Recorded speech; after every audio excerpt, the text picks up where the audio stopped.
బులెటిన్లో breaking news చూస్తున్నాం. CM Jagan పై రాయి దాడి కేసులో నిందితుడు సతీష్ కు కోర్టులో ఊరట లభించింది. ఈ కేసులో సతీష్ కు బెయిల్ మంజూరు చేసింది విజయవాడ 8వ అదనపు జిల్లా కోర్టు. షరతులతో కూడిన బెయిల్ మంజూరు చేసింది కోర్టు. గత నెల ఏప్రిల్ 13న విజయవాడలో జగన్ పై సతీష్ రాయితో దాడి చేశాడు.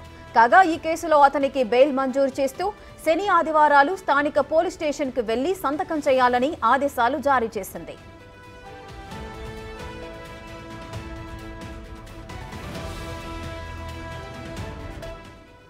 మరింత సమాచారం మా ప్రతినిధి మల్లికార్జున్ అందిస్తారు. మల్లికార్జున్, వైఎస్ జగన్ పైన రాయి దాడి కేసులో నిందితుడిగా ఉన్న సతీష్ కు బెయిల్ మంజూరు చేసినట్లుగా తెలుస్తోంది. పూర్తి వివరాలేంటి?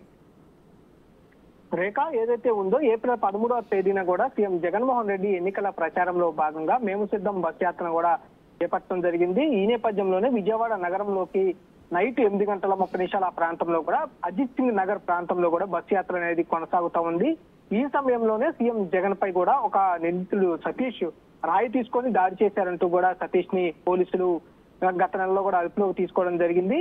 అంతేకాకుండా సతీషే చేశారంటూ కూడా తన స్నేహితులు సంబంధించి రిపోర్ట్ ఇచ్చినట్టు కూడా అక్కడున్న పోలీసులు కూడా ఏదైతే రిమాండ్ రిపోర్ట్ కూడా పేర్కొనడం జరిగింది. ఈ నేపథ్యంలోనే సతీష్ ని కస్టడీకి ఇవ్వాలంటూ కూడా పోలీసులు పిటిషన్ దాఖలు చేయడం, దాదాపుగా 2 రోజుల పాటు కస్టడీకి కూడా ఇవ్వడం జరిగింది. కానీ పోలీసులు ఎక్కడా కూడా ఈ ఆధారాలు అనేది సేకరించలేకపోయారంటూ కూడా సతీష్ తరఫు న్యాయవాది సలీం కూడా వాదనలు వినిపించడం జరిగింది. ప్రధానంగా సతీష్ మైనర్ గా చెప్పడం జరిగింది. అంతేకాకుండా సతీష్ పైన కూడా ఈ అభియోగాలు అనేది పోలీసులే కావాలని మోపారంటూ కూడా ఈ రాజకీయ కోణంలోనే జరిగిందంటూ కూడా పోలీసులపై కూడా వాదనలు అయితే సలీం బలంగా వినిపించడం జరిగింది. దీనిపై కూడా గత వారం 10 రోజుల నుంచి కూడా వాదనలు కొనసాగుతూ వచ్చాయి. నిన్న తీర్పు సంబంధించి నిన్న రిజర్వ్ చేయడం జరిగింది. దీనికి సంబంధించిన తీర్పును కొద్దిసేపటి క్రితమే విజయవాడ ఏదైతే అదనపు 8వ జిల్లా కోర్టు కూడా మంజూరు చేయడం జరిగింది. దీనిపై కూడా కొన్ని కండిషన్స్ అయితే అప్లై చేయడం జరిగింది. శనివారం ఆదివారం స్థానిక పోలీస్ స్టేషన్ కు వెళ్లి సంతకం చేసి ఇవ్వాలంటూ కూడా సతీష్ పై ఆదేశాలు జారీ చేయడం జరిగింది.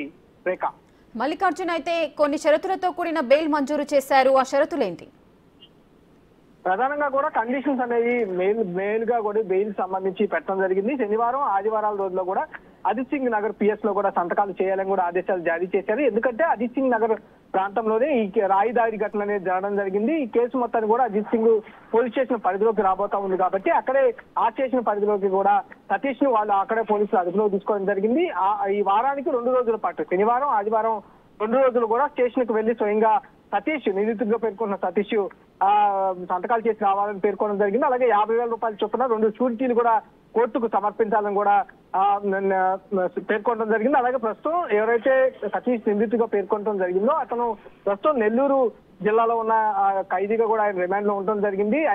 రోడ్ షో ధరంగా ఏదైతే ఏప్రిల్ 13వ తారీఖున ఎన్నికల సందర్భంగా కూడా ప్రచారంలో భాగంగా సీఎం జగన్మోహన్ రెడ్డి ఈ ప్రచారం నిర్వహిస్తున్న సమయంలో కూడా సతీష్ నిందితుడిగా సతీష్ ఎవరైతే పేర్కొంటా ఉన్నారో పోలీసులు రాయి తీసుకొని దాడి చేశారంటూ కూడా సీఎం జగన్మోహన్ రెడ్డి హత్య చేయడం భాగంలోనే రాయి తీసుకొని దాడి చేశారంటూ కూడా ప్రధానంగా పోలీసులు అభియోగాలు అయితే మోపడం జరిగింది. దాన్ని కొట్టిపారేస్తూ కూడా సతీష్ తరపు న్యాయవాది సలీం అయితే వాదనలు అయితే బలంగా వినిపించడం జరిగింది.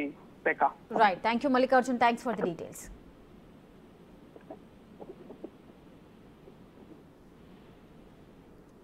Right, thank you Mallikarjun.